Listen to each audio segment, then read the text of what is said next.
conozco al profesor Beas desde que yo tenía 18 años, que llegó de sustituto del profesor Molina a darnos clases, y les puedo decir que está exactamente igual.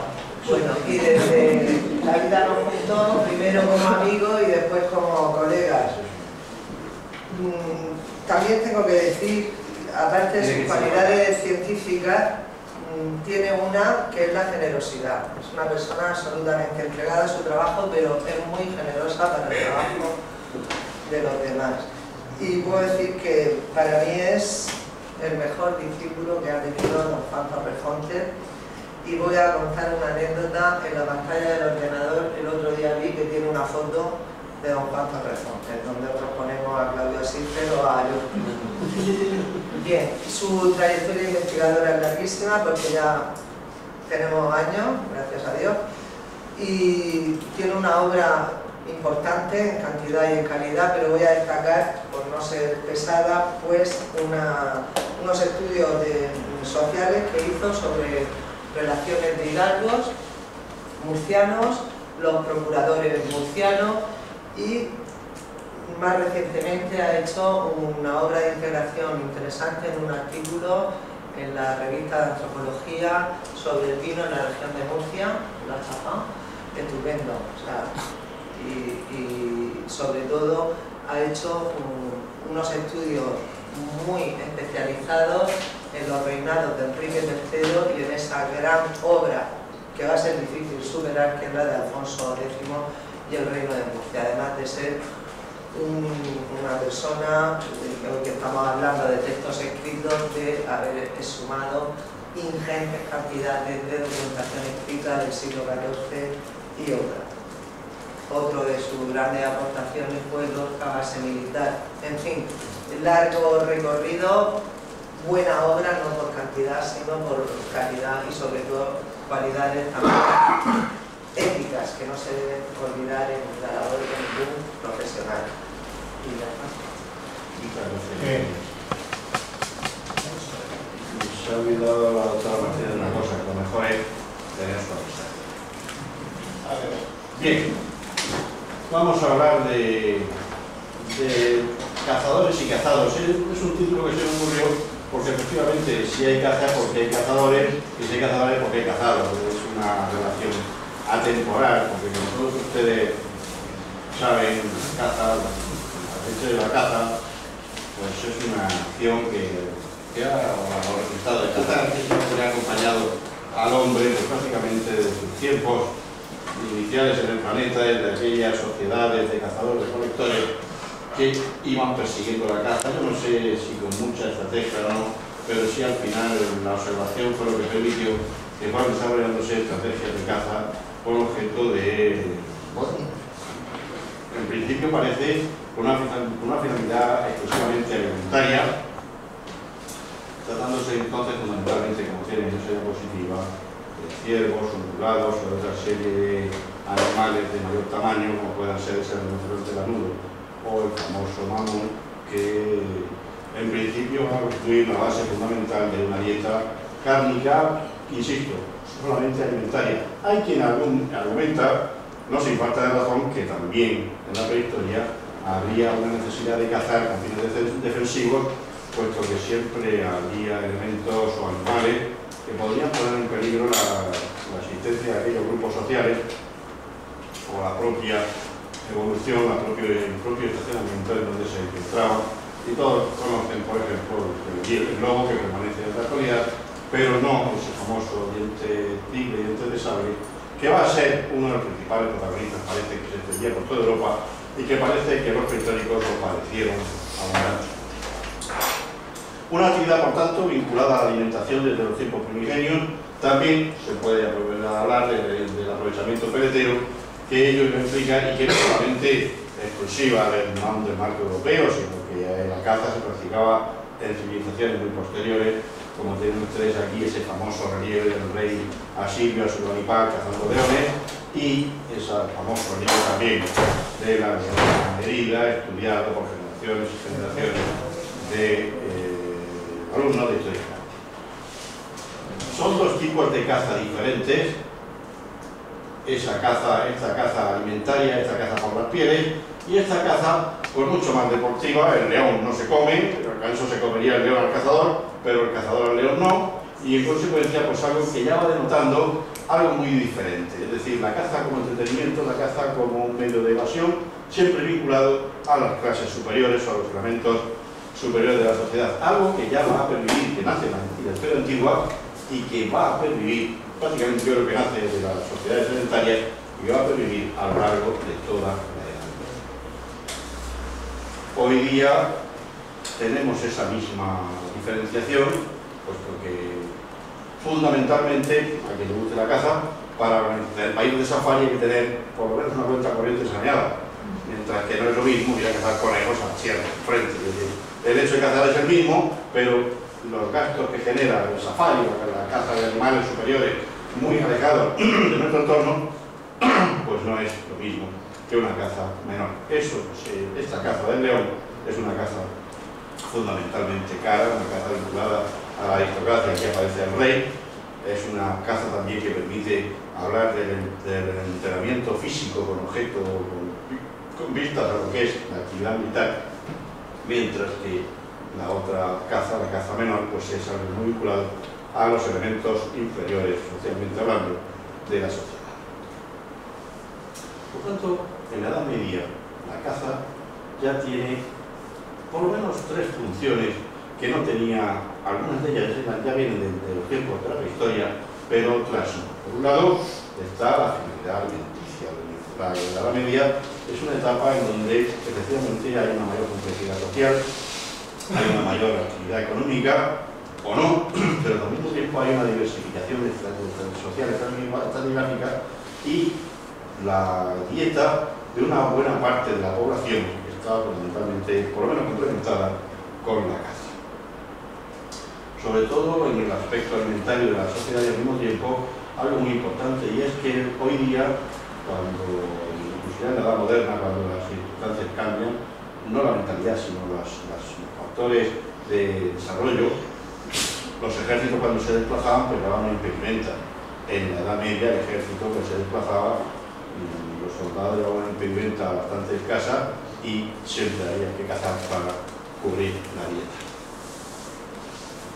También los grupos sociales los grupos medios hacia abajo, la caza como elemento alimentario lo van a tener, y algo muy curioso, los monasterios. Los monasterios, sobre todo los cistercienses, siguiendo ese aforismo de San Bernardo, pues van a buscar una austeridad, y aquellos servidores de los monasterios que cazaban para nutrir también los estómagos de los monjes, fundamentalmente monjes, también cazaban esa caza. Por lo tanto, ya hay los elementos que van vinculados a una diferenciación social, que es la caza mayor, la caza de grandes ungulados, de grandes especies, y la caza. Sin que ello quiera decir que la nobleza y la burguesía, o lo que podemos llamar por burguesía, en el sentido económico, no en el sentido político de la palabra, sociopolítico de la palabra, pues también no desdeñaban hincarle el diente a algún animal de caza menor como conejo o las crías. Por tanto, la finalidad alimenticia se mantiene. Un segundo aspecto que también se mantiene es el de la caza defensiva. La Edad Media es una etapa en donde abundan los poblados, en donde se desarrolla abundantemente la ganadería, y es algo que va en consonancia. Grandes territorios, grandes espacios abiertos sin población, con un desarrollo de la ganadería y un desarrollo al mismo tiempo de los animales que podían poner en peligro esa ganadería, como fundamentalmente sucedía con los lobos.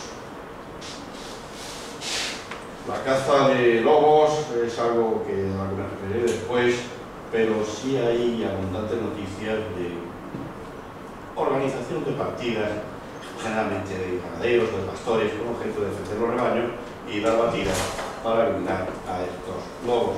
También por parte de los señores de los grandes territorios o bien de las autoridades locales. Y finalmente, un tercer factor que también procede de etapas anteriores, pero que en la Edad Media adquiere una importancia muy relevante, pues precisamente no por aquellos que la practicaban, que también, sino por aquellos que hicieron la propaganda de esta tercera vertiente que va a tener la caza, que es el entretenimiento. El dar ocio a la mente y al espíritu, el dar descanso al cuerpo y buscar los placeres que buscaba la caza. El contacto con la naturaleza, dicen algunos, aunque yo eso no lo tengo muy claro. También, sobre todo, y esto sí que decirlo, la preparación física. Una caza que implica esfuerzo, que implica andar a los peones, que implica cabalgar a los caballeros, y eso también va a estar, esa distinción también va a estar. El individuo tenía que estar preparado, hoy día tenía que estar en forma, para desempeñar funciones propias de su posición social en el ejército, los caballeros, en fin, toda aquella gente que tenía una relativa o importante posición social, si hablamos de los nobles seductores, o mucho más si hablamos de la nobleza de los magnates, y los peones también en su medida. Por tanto, ya la Edad Media es la que va a perfilar prácticamente la caza como la tenemos actualmente. Una caza, un esfuerzo que es por divertimento, pero que al mismo tiempo representa también una preparación, una puesta, un estar a punto para quizás mayores esfuerzos, insisto, desde el punto de vista fundamentalmente militar. Cuando no hay guerra, la nobleza se va a dedicar fundamentalmente a lo que es mantener el ejercicio de la caballería y también a la caza, de manera que esa asociación muchas veces que se hace de la caza con determinados elementos asociados a la nobleza es una verdad total y absolutamente irrefutable. Bueno, en realidad, quitando esos elementos propios de la defensa frente a los animales, la caza, por tanto, va a tener una doble finalidad y que va a estar determinada fundamentalmente por el tipo de caza que en cada momento se realiza. Digo esto porque la caza menor, que se llama así, como todos ustedes deben saber, lo saben, porque hace alusión a los pequeños tamaños de los animales que la conformaban, lo tienen ahí, conejos, liebres, perdices, y un animal, una ave, que llamó siempre poderosamente la atención de los medievales, precisamente porque siendo un poco más grande que la perdiz, el sabor parece que era extraordinario. Me estoy refiriendo al francolín. Estos animales van a constituir lo que se conoce la caza menor en la mayor parte de los territorios de Europa Occidental y en la península también. Este tipo de caza es un tipo de actividad vinculada siempre a los grandes espacios abiertos, de ahí que se asocie al ámbito rural, lo que no quiere decir que no hubiese gente que vivía en las ciudades que efectivamente la practicase. No es una caza de caballeros, no se puede imaginar uno al caballero con la lanza montado al caballo tratando de balancear un conejo o una liebre, llevaría las de perder el caballero. Es verdad que los actos dignatarios gustaban de estas carnes, por ejemplo los francolines, a los que me referiré después, hacían que el paladar de Juan II de Castilla se hiciera agua y pidiese que le enviasen francolines de Tenochtitlan para comerlo. Y eso hace que el francolín, este animal que tienen ustedes aquí, sea un exclusivo elemento de caza real. Nadie podía cazar, nadie podía comer francolines, y esa, salvo el rey, claro, ahí está, en lo prohibido está la atracción, porque ¿qué tendría ese ave para que el rey fuese exclusivo su cazador? Y por eso mucho lo cazaba. Vale. Diferente es este tipo de caza. Aquí no se puede ir con redes, ni con cepos, ni con otra serie de elementos de menor guisa, sino que aquí hay que hablar de otras cosas, la caza mayor o montería. La caza mayor, así denominada por las piezas de mayor envergadura que tenían, se nutre fundamentalmente del venado, del ciervo, del jabalí y del oso. Cada uno tiene su estilo. Las tres primeras especies, pues se puede decir que bien por su piel y por su carne, pues sí, pero el oso fundamentalmente sería por su piel y sobre todo por el carácter agresivo que en algunas ocasiones podía desarrollar frente a lo que es la permanente presencia de los seres humanos o de los ganados que con ellos los comportaban, o de los viajantes que se aventuraban a pasar por sus cercanía con la posibilidad del bosque. Esto implica también otra serie de elementos necesarios para cubrir las necesidades de esta caza.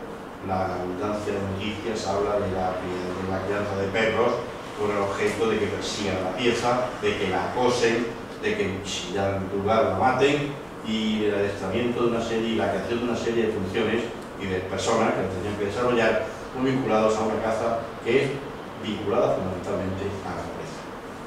La nobleza va a tener sus señoríos, va a tener sus reservas, y aquí es donde las grandes batidas, las grandes partidas de caza, donde se van a producir el desarrollo, en fin, de armas de fuego, de armas de tiro, como la ballesta o el arco, para contribuir también al desarrollo de esta caza, en detrimento de otra, quizá más emocionante, en detrimento de la anterior que hemos visto, la caza. Si hay un rey que viene a justificar lo que fue la caza mayor, este rey sin lugar a dudas es Alfonso XI. Alfonso XI escribió un libro, el libro de la Montería, en donde, aparte de explayarse, debería gustarle mucho la caza a este rey, donde aparte de explayarse en lo que es la formación de los podencos, los perros, las enfermedades de los perros, el cuidado de los perros y tal serie de cosas, refiere una serie de razonamientos en función de los cuales esta caza, la caza mayor, la caza de grandes piezas, es mejor, es la que más se adecua a lo que es el desarrollo y la plasmación social de aquellos cazadores que la practicaban. No gente normal, sino gente que tenía un amplio desarrollo económico y una amplia proyección social. Pero claro, para perseguir ciervos y cazar ciervos hace falta tener una infraestructura que no es mucho menos la que necesitan, por ejemplo, las perdices. ¿Qué dice Alfonso XI? Tienen ahí. Si se lee, se aprecia perfectamente cuál es su filosofía. La razón por que decimos en este libro es porque es verdad que los sabios antiguos, que fablaron en todas las cosas, naturalmente, fablaron que una de las cosas porque los reyes y los príncipes, es decir, los reyes y los príncipes, los grandes señores, podrían más vivir, haber los entendimientos más claros. Los grandes señores y príncipes sería por catar algunas maneras de placer, que diesen espacio de holgura al entendimiento, que con esto podrían mejor sufrir el cuidado del afán. Casi siempre estuviese el entendimiento trabajando en cuidar, no lo podría sufrir y enflaquecería, podría venir a atorbarse. Es decir, un entretenimiento para los reyes y príncipes que los distraiga, que los lleve, los saque, que ese entendimiento no se enflaquezca y puedan desarrollar su actividad. Por esta razón, cataron maneras de haber holgura en cazas, en otras maneras que tomasen placer para dar holgura al entendimiento por las razones que dicho haremos. Porque nos entendemos que entre todas las cosas, casas que pueden ser la casa de los venados es la más noble, la mayor, la más alta, la más caballerosa, el mayor placer, mandamos a hacer este libro de todo lo que pertenece a ella. Caza noble, caza que engrandece, que prestigia a quien la practica, que son los nobles y los príncipes y los reyes. Claro, este tipo de caza mayor es caza, como dirían los documentos, de hombres mayores, hombres de mayor guisa, no en edad, sino en posición social, aunque obviamente en ella sí había una cierta participación de gente de menor guisa, de gente de servidores, hombres libres servidores, que se dedicaban a cuidar a toda la amplia gama de herreros que cuidan los perros, de los que tienen que cuidar los caballos, de los que van tocando el anafil para ir espantando la caza o llamando a los propios rebeldes, es decir, una amplia infraestructura que naturalmente era costeada por quien organizaba la caza, que era el rey o el príncipe o el noble cercano. Esto es así, pero claro, hasta la Edad Media no aparece un tipo de caza que posiblemente se practicase en zonas muy alejadas como es el de Egipto. Parece que en el Fayum se han encontrado jeroglíficos que hablan de estas cuestiones, que es un tipo de caza que es la cetrería. A todos nos viene la imagen de un noble con su brazo derecho, generalmente el brazo derecho, llevando el halcón, llevando el azor, que es un tipo montado en su caballo, bien enjaezado, que es un tipo de caza muy vinculado a esa posición, a esa sociedad, y que comenzó a generalizarse precisamente en la península oriental alta en la Media. Es a partir del siglo XIII cuando esta caza menor o mayor, menor en el sentido de las piezas que cogen un azor o un halcón, jamás podrá capturar un jabalí, pero sí puede hacerlo con un conejo, una perdiz y sobre todo aves de paso, aves migratorias, como son las garzas, las garcetas y los alcabones y aquellos animales de los que van a hablar los tratadistas de esta nueva caza. Todos ellos van a insistir en que no hay mejor caza para fortalecer el espíritu y fortalecer el cuerpo que la cetrería. Porque la cetrería parece que los que defendían la caza mayor como Alfonso XI pues no tenían la fortaleza para aguantar un chaparrón en el monte y se refugiaban, y parece que los cetreros que van a campo abierto, efectivamente no es una caza boscosa, es una caza de campiña, de campo, pues si viene un chaparrón se tiene que mojar y eso hace que el cuerpo se fortalezca, soportan el calor, la lluvia, el frío, el viento. Es decir, que toda la práctica de la cetrería va en orden a ese fortalecimiento. La vertiente de las pulmonías, neumonías y etcétera, etcétera, que cogería aquella gente, pues eso es por cantar. Que muchos fueron a la tumba por cazar, pues sí, pero bueno, para con gusto no duele, ¿no entiendes eso? Pues ya está. Y sobre todo en este aspecto también va perfilándose una función diferente, que es la de los cetreros, halconeros, unos especialistas que tienen que criar, que tienen que educar, que tienen que domar, que tienen que enseñar al azor, porque el azor por instinto, el halcón por instinto, sobre todo los halcones son los animales preferidos, pues por instinto caza, pero por instinto lo que hace es cazar, llevarse la pieza y se la come en el árbol. Lo que tiene que enseñar el halconero es a traer la pieza, a que no se le lleve un árbol, porque entonces sería el halconero que tiene que subirse al árbol. No, que el halcón le traiga la pieza a la mano. Y eso requiere pues, una especialidad que los especialistas tienen aquí, y toda esta gente es aquella que va muy vinculada también a lo que es los sectores. Por tanto, esa actividad tiene también, aparte de una característica que es la de las aves rapaces, otro factor fundamental, y es ¿qué cazaban? Casi siempre estas aves cazan aves. Ánades, patos, grullas, garzas, palomas toscaces, muchas gracias. Además, naturalmente, de perdices, conejos y todos aquellos animales, liebres que podían encontrar, insisto, en los campos.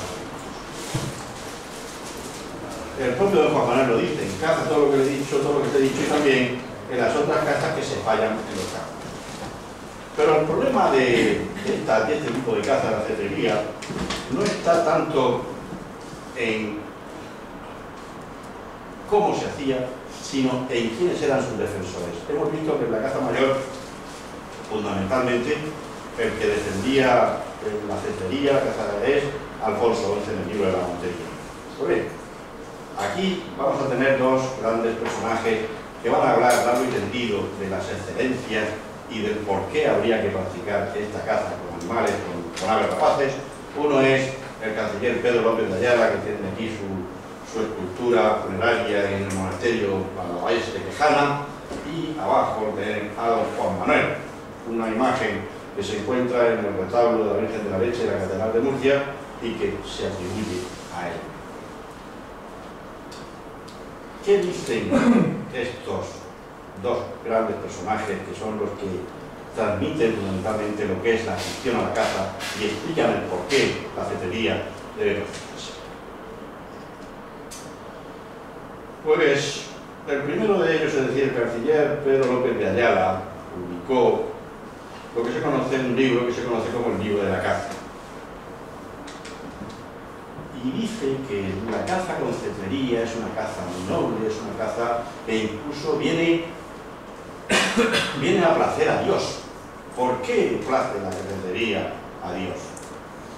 Pues dice lo siguiente: por excusar los daños que vienen al ánima y al cuerpo, estar los hombres ociosos, es decir, fallaron aquellos que hubieron de criar los hijos de los reyes, de los príncipes, de grandes señores, que los tuviesen a todo su poder guardado de ser ociosos. Es decir, es un entretenimiento que evita la ociosidad. La ociosidad es un peligro. En consecuencia, hay que ocuparlo. Trabajasen, hiciesen ejercicio por sus personas, de cuerpos, en algunas cosas buenas y honestas. Con que tomasen placer sin pecado, sirviéndose y aprovechándose de las cosas que Dios dio Egipto para el servicio del hombre. Entre las muchas maneras que fallaron para esto, vieron otros sí, que era bien que los señores y príncipes anduviesen algunas horas del día, como de la mañana y de las tardes, por los campos, que mudasen el aire, es decir, respirasen el aire, hiciesen con sus cuerpos ejercicio. Porque así andaban, que era bien que hubiese hombres sabidores de tal arte, que supiesen tomar de las aves bravas, que las asegurasen, que amansasen, que las hiciesen amigas de familiares del hombre. Es decir, un tipo de caza que viene sin ser similar a la otra, a la caza mayor en cuanto al carácter lúdico, pero al mismo tiempo también un tipo de actividad que refuerza lo que es el espíritu, lo que es el ánima, y evita sobre todo estar en la ociosidad.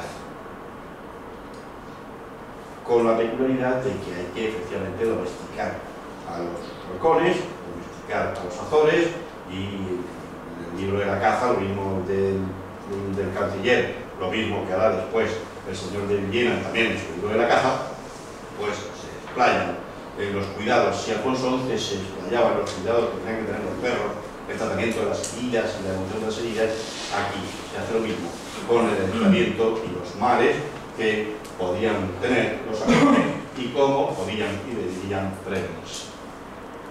Eso dice el canciller Pedro López de Ayala, y nuestro amigo el señor de Villena, don Juan Manuel, dice, es mucho más claro, porque la caza de las perdices y de las liebres no es caza tan noble ni tan apuesta como la de Ribera. La de Ribera es la que se hace en la zona de Pantanosa, Burulla, Garza, etc., que no quiso hacer en este libro mención de los lugares a estas cazas. Mas dice que en todo el reino de Murcia ha mucho de esta caza, en todo lugar guisado la buscaran, fallarán mucha de ella. Que aún será y otra caza que no es tan apuesta como la de Ribera, mas es lo más que la de las perdices y las liebres. Pues esta es que hay muchos sisones y muchos alcaravanes. Bueno, en realidad son dos especies de aves que tienen ustedes aquí tienen el sisón y aquí el alcaravón, que son dos elementos que se encontraban abundantemente en la reina Murcia. Los sisones todavía se encuentran, los carabones menos, sobre todo hoy día en la laguna de San Pedro de Pinetar, en las salinas, pero en cualquier caso eran las únicas especies que podían encontrarse abundantemente en el reino de Murcia, por lo cual don Juan Manuel pues, las incluye en ese libro de caza, dedicado, insisto, a la caza de la cetrería. No es la caza de las perdices y de las liebres tan noble ni tan apuesta como la Ribera. Sencillo, además, en esa distinción social, en esa distinción que supone el quizá cazar por divertirse y cazar fundamentalmente por necesidad, porque el que va a cazar conejos generalmente se los come, la grulla no se come y la garceta o la garza tampoco. Bien, y sigue diciendo don Johan, que dice don Johan que para Falcón que los mata bien, que poco debe la caza de los sisones a la caza de las ánades, porque los alcarabones son más aves de paso, a muchos de ellos en el invierno en el reino de Murcia. Es buena caza para los falcones, pero parece que la caza de estos animales, los alcarabones, era más como entretenimiento para la función cazadora del halcón que para ellos. Bien, ¿qué se cazaba en el reino de Murcia? Las palabras de don Juan Manuel nos adentran efectivamente en las especies que se cazaban en el reino de Murcia, en cuyos territorios, tengan siempre presente esta idea, estaban abundantemente despoblados. Y claro, en territorios despoblados, pues hay animales que proliferan, gallináceas, como perdices, gallinas torcaces, así como caracoles, de los que hablaremos después, también lagomorfos como conejos o lepóridos como las liebres, además de otras especies de menor tamaño y cuya caza no debería ser ni mucho menos representativa, pero que también se practica. Hay que tener en cuenta también un aspecto muy importante, y es que hoy echamos un vistazo a las sierras, la mayor parte de las sierras del territorio murciano, y están peladas. En la Edad Media no era así, o por lo menos había muchas más superficies boscosas en las que habitaba una fauna diferente a la que habitaba en los campos abiertos, propia de esa caza mayor a la que se refiere Alfonso XI, que señala la abundancia de jabalí o puerco en la mayoría de las sierras del término de Lorca, e incluso en la sierra de Pedro Ponce, donde se podía encontrar oso en invierno. Lo mismo dice de cerdo. También había jabalí en la zona de la sierra de Cartagena y venado incluso en la de Cabo de Palos, y también en el monte, único monte que tiene Isla Grosa. Jabalí también había en la murciana sierra de Carrascoy, también en la sierra de la Pila entre Molina y Bonilla, donde se dice que era un buen monte de puerco en invierno. Y aquí recojo en esa diapositiva que tienen lo que es exclusivo, la relación exclusiva que hace Alfonso XI a las tierras de Cieza y su entorno. En tierra del maestre de Santiago a estos montes. Los que son en términos de horizonte son estos: la sierra de Aprisco es buen monte de puerco en invierno, y hay en él estas fuentes, la fuente del Peral, la fuente blanca y la fuente de la Canaleja. En el monte de la Corona de Yecha es bueno de puerco en invierno, y hay una fuente que dicen de la Cueva. El monte de las Salinas de Yéchar es bueno de puerco en invierno. El barranco que viene de Cansúcar es buen monte de puerco en invierno, hasta aquí los montes del término de Río. La fuente del Rey Moro es buen monte de puerco en invierno. La fuente de la Multa, Cabo al Morcho, es buen monte de puerco en invierno, esto está cerca de Cieza, y a las veces de oso en tiempo de verano. El monte de la Cabeza del Asno, que está a 14 kilómetros de Cieza, es bueno de puerco en invierno. El monte de esta cerca, el monte que está cerca de la fuente del Judío, que es término de Cieza, es bueno de puerco en invierno. En términos de Moratalla, a estos montes. El monte de Moratalla es bueno de puerco en invierno, y a las veces de oso en tiempo de la bellota. En algunas ediciones del libro de la Montería de Alfonso XI, en lugar de bellota pone primavera, pero es que dice bellota, no dice primavera. Bueno. La sierra de Fondares es buen monte de oso que de puerco en invierno.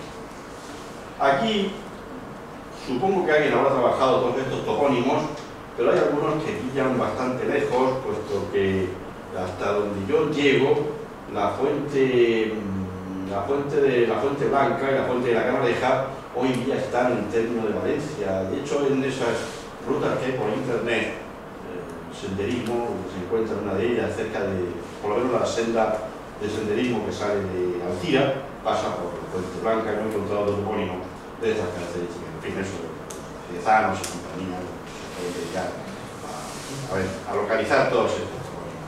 Hoy día la Cabeza del Asno no tiene un solo árbol. En la Edad Media sí tenía jabalíes, que tenía una amplia población vinculada a la superficie. Por tanto, abundancia de caza mayor, e incluso de especies que han desaparecido, como la encebra. La encebra, que aparece documentada en las actas capitulares, es una especie de, yo no diría un caballo salvaje, pero por lo menos un tipo de asno salvaje que por lo visto era muy apreciado y que se cazaba abundantemente hasta efectivamente acabar con él.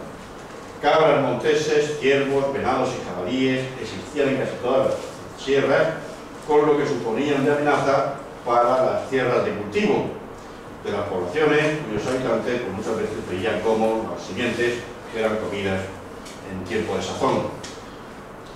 Por ello, la caza de jabalíes debía practicarse con relativa frecuencia, y muestra de ello es la venta de salvagina, llamada salvagina, en la ciudad de Murcia, en cuyos mercados era frecuente la presencia de esta carne montaraz, cuyo comercio controlaba el concejo que establecía los precios. Que ahí tienen, no lo he dicho antes, esa es la fuente del Rey Moro, la sierra de Mugrón, y esta es la Sierra de la Cabeza, de Alto Vista. Decía que el concejo, aparte de controlar la presencia de estas carnes, también controlaba el comercio y los precios a los que se podían vender al público, tal y como sucedía en 1310, en que el concejo estableció no solamente los precios sino los derechos que los carniceros deberían pagar para el común de la ciudad de las carnes que vendían, entre ellas las siguientes: por cada cabeza de ciervo 2 maravedís y 4 dineros, por cada cabeza de puerco montés 2 maravedís y 4 dineros, lo mismo, por cada cabeza de puerca montés 1 maravedí y 2 dineros, es decir, por la hembra se pagaba la mitad que por el macho.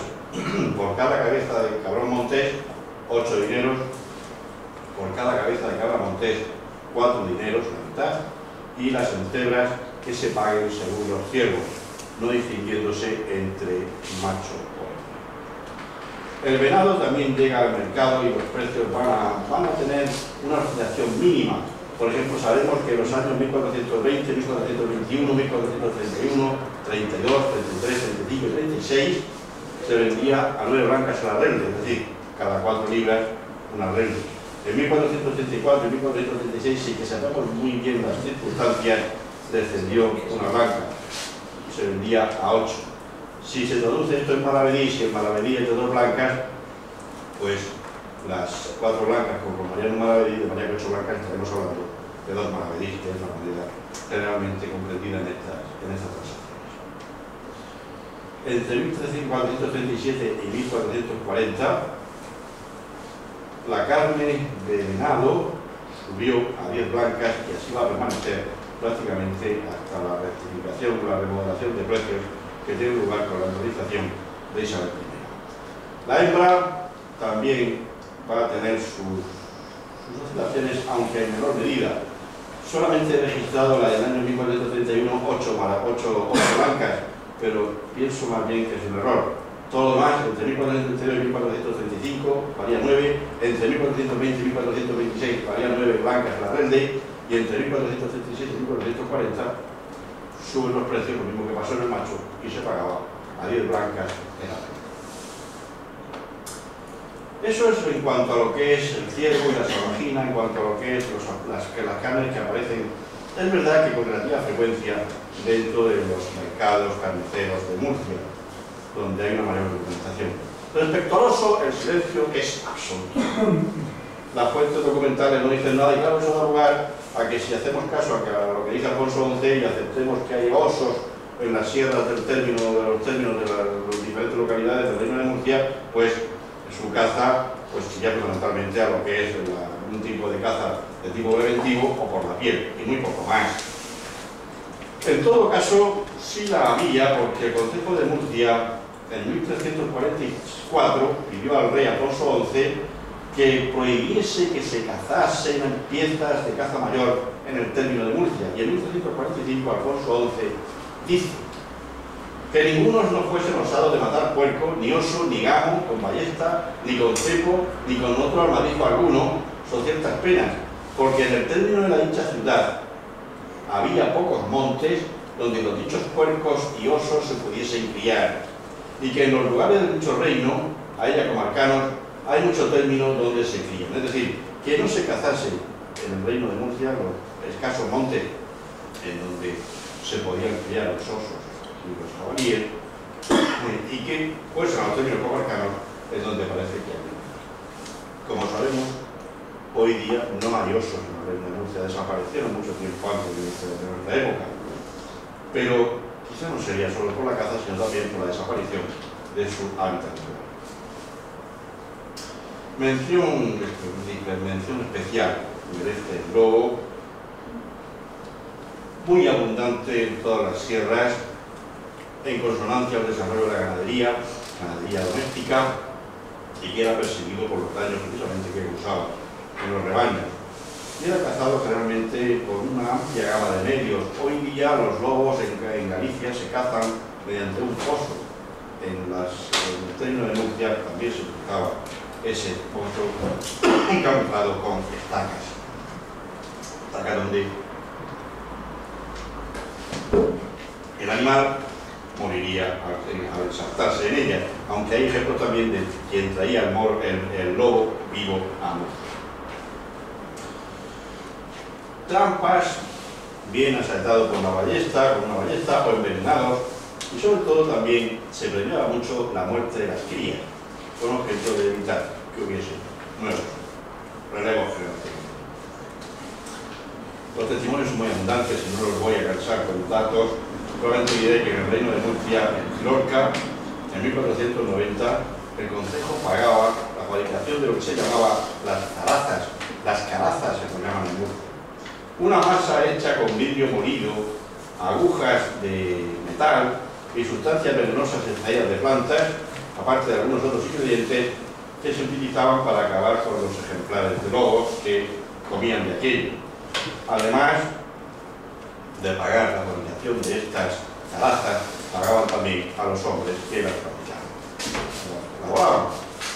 El alcalde de la Mesta de Lorca, Juan Rodríguez, pagaba a los cazadores que presentaban algunas pruebas de la captura y muerte de los animales, siendo indiferente que se tratase de vecinos de Lorca, como si no, y exponían a los regidores y oficiales lobeznos, orejas o cabezas e incluso el animal entero. Porque por una oreja se sabe que es de lobo, pero ¿ha cazado el lobo quien le ha cortado la oreja? Si se presenta la cabeza, evidentemente sí, pero la oreja... Pasó lo mismo con los... No voy a tratar aquí porque es otro tema, de un tipo de caza, la caza del hombre, cuando había quien presentaba las orejas de unos supuestos musulmanes al concejo. ¿Alguien por una oreja sabe si el propietario de esa oreja es musulmán o judío o cristiano? Por eso dejó de pagarse las orejas y se premiaba la presentación de cabeza. La cabeza, lo raro, efectivamente, pues sí, puede inducir que sea un musulmán que se presenta, pero siempre quedará dudas. Digo que es indefendente que sean vecinos o no, y el concejo de licencia Andrés de Mogora, vecino de Alero, que recibió 200 maravedís como premio por la caza de 4 lobeznos que mató. Lo mismo sucedía en Murcia. El 10 de agosto de 1391 el concejo mandó al clavario que pagase a un musulmán, a la Siraj, 20 maravedís porque mató 2 lobos y troncó las cabezas. Aquí no hay diferente religión, lo importante es matar al que hace daño. El 30 de diciembre de ese mismo año, 1391, pagó el jurado a Pedro Sánchez Terriente 10 maravedís porque mató un lobo, trojo las orejas en señal. Y muchos de los regidores dudaron de que eran de lobo, pero bueno. Hechos similares se repiten. El 2 de febrero de 1392, el concejo ordenó al jurado de caballo que pagara a Martín, criado de Fernando Romero, por un lobo que mató, que trozo de señal y 10 maravedís. Y el sábado 15 de junio de ese mismo año también a don Juan Fernández por una piel de lobo, que trozo vivo, que lo mató 10 maravedís. Por tanto, 10 maravedís era la cantidad que solía pagarse. Sin embargo, estas gratificaciones sufrieron variaciones al alta hasta que nos encontramos en 1399 con una ordenanza realmente sorprendente. El concejo ordenó que en adelante no se pagasen, se gratificasen la caza del lobo. No sabemos el porqué de esta decisión, pero sí sabemos, o sí podemos intuir las amplísimas repercusiones que pudo tener en cuanto a lo que es los efectos, puesto que si no se cazaban los lobos proliferarían y volverían a incrementarse, a multiplicarse las amenazas sobre pastores y rebaños. Las protestas, efectivamente, de los ganaderos llevaron a que durante la primera mitad del siglo XV, la suspensión de 1399, se reanudasen las gratificaciones, eso sí, adecuándose la cuantía al aumento del nivel de vida. En 1427, si antes se pagaban 10, a partir de 27 se pagaban 15 por la cabeza y el doble si se trataba de una lechigada, es decir, si se traían los cachorros que habían sido capturados. En 1468 la cabeza de lobo se pagaba a 50 maravedís, se pagaba a 60 la de la hembra, por aquello de que es mucho más efectiva en cuanto a la que procrea, y se pagaban 200 maravedís por una camada de lobos. Es decir, que las cantidades se incrementaban extraordinariamente. ¿Cómo se puede interpretar esto? Pues se ha interpretado de muchas maneras. Se ha dicho, como señalaba Torres Fontes, que esto implica el que había escasez de cazadores y un incremento de los lobos, por lo cual había que incentivar. Es que quien caza a los lobos se juega la vida. Claro, entonces, es verdad que hay elementos de estrategia, pero el lobo no es tonto. Cazar un lobo no es ir de paseo, es decir, que había que incentivar lo que era esta actividad. Esto hace que en realidad el gasto o el incremento del gasto fuese importante, y a partir de 1480 el Concejo trató de eliminar el problema, pues siempre aludiendo a lo mismo. Es decir, la Edad Media es una etapa en donde se creían muchas cosas, y si cuando el profesor Molina el otro día les decía que en cuanto a las langostas contrataron a un saludador para que tratase con agua bendita y toda serie de cosas, eliminó la langosta y fracasó, pues en 1480 sorprende que efectivamente en una fecha muy avanzada con el desarrollo mental, digo, que se contratara un saludador. Es decir, no había que matar a lobos y se trajo un saludador. Según el diccionario del RAE, el saludador es el que saluda, pero también es un embaucador que se dedica a curar y precaver la rabia u otros males, como el aliento, la saliva y ciertas deprecaciones y formas. El saludador percibió 1500 maravedís, que no era pequeña cantidad, y dio como fiador a alguien que garantizaba que efectivamente su trabajo pues, llegaría a buen puerto. El saludador saludó a los lobos y los lobos lo saludaron a él, y no hizo absolutamente nada. Al final el Concejo ordenó que devolviera los 1500 maravedís o que los pagara al fiador, y le conminó a que abandonara la ciudad. Volvió la época de gratificaciones, no había otra solución, se pagaron 150 maravedís por cabeza de lobo y 250 maravedís por la eliminación de las crías. La elevación de las crías a pagar implica que había pocas. También era abundante la caza menor, y los precios de venta señalados por el Concejo para conejos, liebres y perdices aparecen con relativa frecuencia en los acuerdos municipales. En fin, por ejemplo, aquí hay que hacer una connotación, y es que en la caza de perdices o las perdices, yo no sé si siempre se cazaban o no, porque frecuentemente aparecen formando parte de los regalos que se daban a los que llegaban a Murcia. Por ejemplo, cuando en 1395, el 12 de septiembre, llegó un criado del don Pedro Tenorio, arzobispo de Toledo, con una carta por la que pedía que le pagase los 22.000 maravedís que fueron librados en el Concejo por Juan Martínez de Villarreal, recaudado del Estado de Cartagena. Entre lo que le regalaron a este escudero, a este criado, estaban 2 pares de perdices, un cuarto de carnero y medio caíz de cebada. También formaban parte de las perdices del regalo, del obsequio, que en 1428 entregaron a doña María Hurtado, nuera de la adelantada Alfonso de Fajardo. Pues 8 pares de perdices formaban parte del presente. Pero quiero si estas perdices eran cazadas o criadas. Saber un poco de lo que es la crianza, pero la mayoría de los presentes aquí no, los que tenemos ya alguna edad sí hemos conocido casas de campo con gallinas, conejos, y criada de perdices. Es decir, que quizá nosotros los metemos a todos en el mismo saco, y los conejos que se venden pues no son conejos de caza, sino que son conejos que crian en huerta, en la zona de huerta y campo, pero hasta aquí llego. También el Concejo tenía otra función, no solamente vigilaba los precios de venta, sino que también vigilaba sobre la propia actividad cazadora. De hecho, la institución de los caballeros de la Sierra, una institución que nace para vigilar los montes del término, también va a recibir la orden de que vigilasen a aquellos que entraban a cazar en términos de Murcia y hiciesen respetar la veda para conejos y perdices, que estaba establecida desde el 1 de marzo hasta el día de San Miguel de septiembre. El interés y la regulación de los municipios de la conservación y la regulación de la caza es una constante, y no es algo exclusivo de Murcia, sino que aparece en otros territorios como la zona de Mallorca o Cartagena. Las quejas, denuncias, multas, confiscaciones y y castigos eran continuos, es decir, que las vulneraciones a la vida eran frecuentes. En Lorca, que tienen ustedes aquí la diapositiva, la zona de Levante y Mediodía es la acotada, caso del Puntal de Aguaderas, que es esa diapositiva que tiene ahí, y Campo de Huerca. Había muchas zonas más. Aquí el concejo lorquino daba licencias para cazar, pero con una peculiaridad. Y es que lo cazado tenía que venderse en Lorca, no podía llevarse a otras zonas, puesto que debía ser lo que se cazaba, lo que vivía, los animales que vivían en el territorio de Lorca, lógico es que lo disfrutaran los vecinos de Lorca. Con tales condiciones se concedió permiso en 1494 a Antón y Álvaro Gómez, a Francisco del Mazán.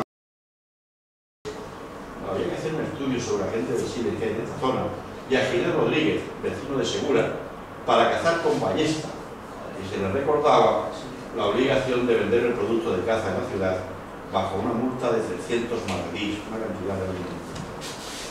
El Concejo de Murcia también imponía un amplio territorio dedicado a dehesa de conejos, que tienen ustedes en la pantalla. El 22 de enero de 1277, desde Vitoria, Alfonso X concedió al Concejo de Murcia que pudiese hacer una dehesa de conejos en su término en el campo de Carlos. Una zona de exclusivo disfrute para los vecinos, cuya caza estaba prohibida a otros elementos fuera del término.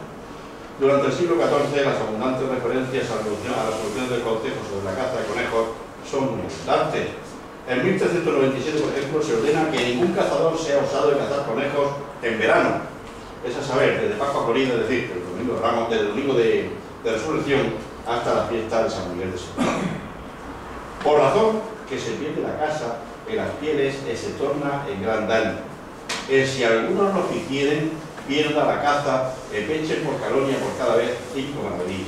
Esta pena de 5 maravedís debió ser bastante escasa, puesto que después se incrementaría muy notablemente.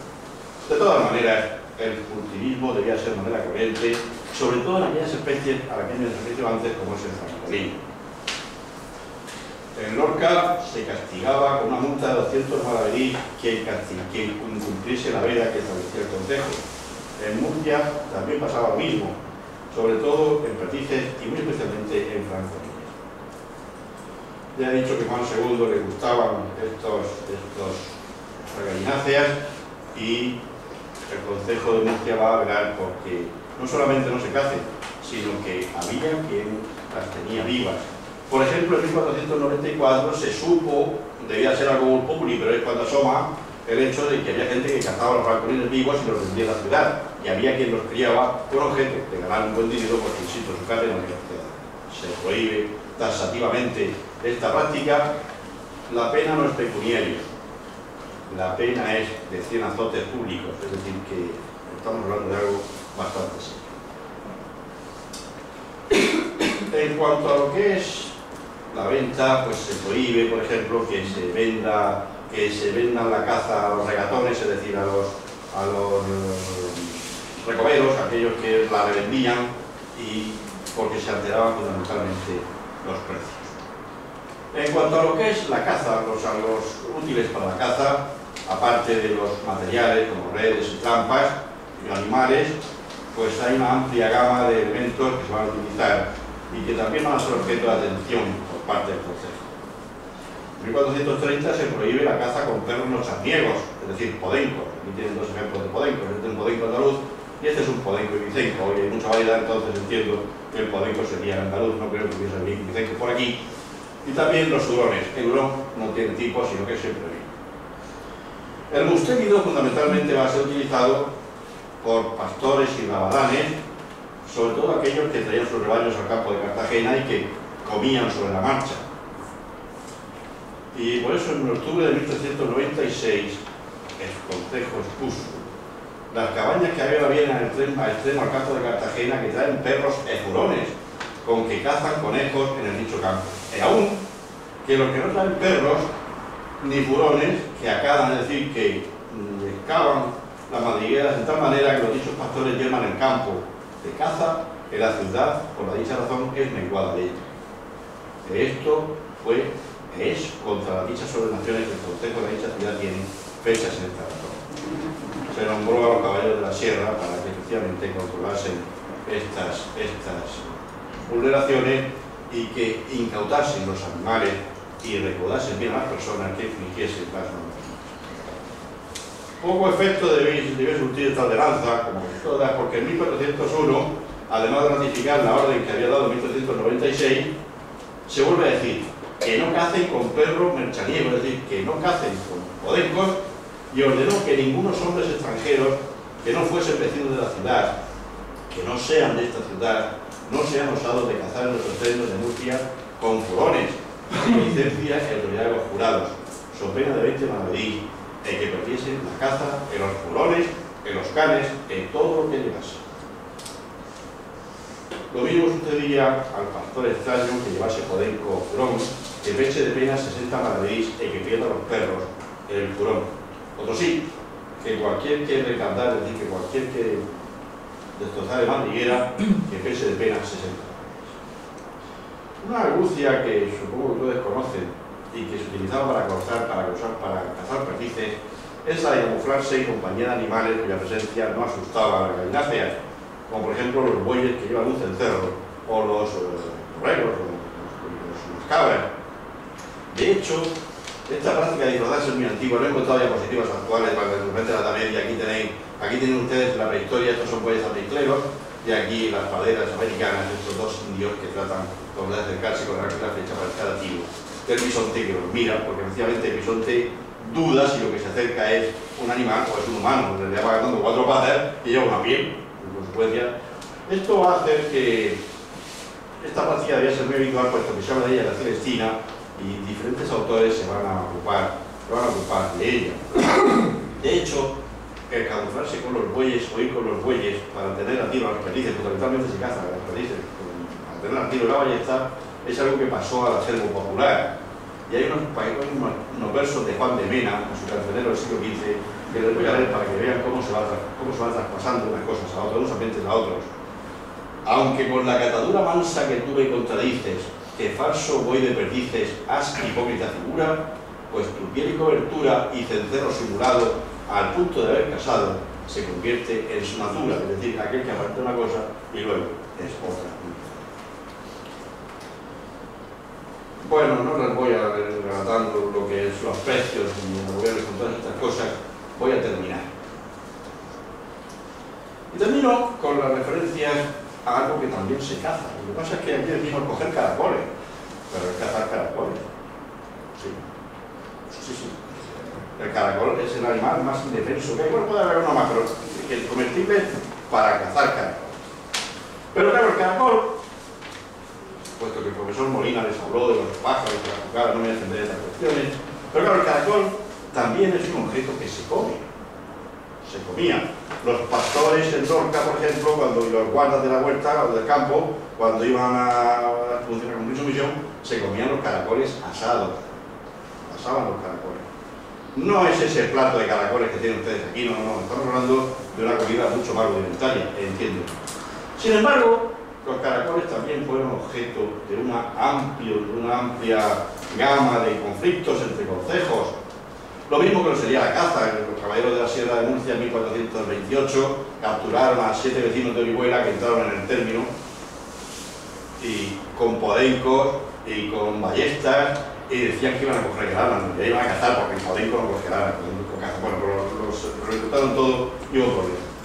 Con los caracoles va a pasar lo mismo. El 17 de febrero de 1497, el Concejo de Murcia escribía al de Lorca una carta bastante seria, porque en ella se quejaba del atropello que unos vecinos de la capital, Juan Gacete, Alfonso Ballesteros, Juan Baeza, Juan Gras y varios hijos de vecinos de la ciudad fueron a coger caracoles al Saladar de Villafranca, término de Lorca, en donde parece que los caracoles, un término bastante citado, donde parece que los caracoles tenían bastante punto. Bueno, allí fueron sorprendidos por un tal Quiñonero y por un tal Morata y otros 5 hombres del de la ciudad que vinieron a ellos y les tomaron los dichos caracoles, que dice cogían en 2 costales, en 2 ocinos, en un tancín, en una sobrecarga de 2 piezas y 4 corbillas, en una manta, en una caldera, supongo para los caracoles, diciendo que aquello era término de esa ciudad y que no podían en ello coger los dichos caracoles crisáceños. El Concejo se maravillaba de cómo Lorca se atrevía a hacer eso, pedía que restituyesen lo tomado. Y si esa carta es del 17 de febrero del 97, el 1 de marzo de ese mismo año, el Concejo de Lorca. Cierto es, señores, que nos fue dicho en nuestro ayuntamiento que muchas personas extrañas de fuera parte eran venidos en esta cuaresma al Saladar de Villafranca, términos de esta ciudad, en que cogían los caracoles y que los llevaban a vender a otros lugares fuera de esta comarca, a donde ellos les venía. Asimismo, que andaban ciertas manadas de puercos que se comían los caracoles. En ellos hay tan poco, aunque hubiera muchos, habiendo de dar orden que ningunos extranjeros no hubiesen de los llevar, de penar los puercos que allí entregándolos y comiéndolos, porque hubiese de haber hallar allí caracoles para nos proveer. Por esta causa acordamos que fuesen allí los caballeros de la sierra, y por esta causa también os advertimos, tenemos atención, que tenemos vedado y defendido que ningún vecino de esta ciudad ni extranjero de otras partes no ha de sacar caracoles, y mucho os rogamos que los mandéis vedar, porque cierto es que si nuestros caballeros los encontraran, los tomarán y los prenderán. Los vecinos de Murcia recibieron la devolución de todo lo que habían tomado, incluidos los caracoles, pero en adelante quedó claro que Lorca, que los caracoles lorquinos eran de los de Lorca. En fin, cazadores y cazados van a ser los protagonistas de una etapa, de las diferentes etapas de la historia del planeta, y que es simplemente una manifestación de la sociedad, de la vida cotidiana, algo que, salvando las distancias, pues nos une a todos los que fueron nuestros antepasados y que también pasan. Muchas gracias.